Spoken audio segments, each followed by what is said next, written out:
นะเวลาตื่นชอบตื่นแต่เช้าชอบตี 5ชอบตี 5ตื่นแล้วเอามานั่งที่นี่กินกาแฟดำไม่ถึงใส่น้ำตาลใช่ใช่เวลาเด็กน้อยก็ไม่ชอบนะ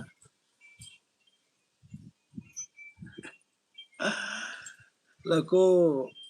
เวลาผมตื่นตี 5ชอบเอามานั่งกินกาแฟดำกินกาแฟที่เราเรียนอัวเอามัดมาตรงนู้นนะมาเอามาที่นี่อันนี้เสร็จแล้วก็ออกกำลังกายหน่อยวิ่งหน่อยอันนี้เสร็จแล้วกินข้าวเสร็จออกไปข้างนอกดูอัวสมมุติมีอัวสวยๆก็ซื้อไม่ได้ซื้ออัวก็เอามากลับบ้านก็อยู่กับอัวเล่นอัวเลี้ยงอัวอะไรอย่างนี้ตามกับข้าวอะไรอย่างนี้ดีมากนะใครชอบตื่นแต่เช้าใช่ไหมชีวิตยาวนะ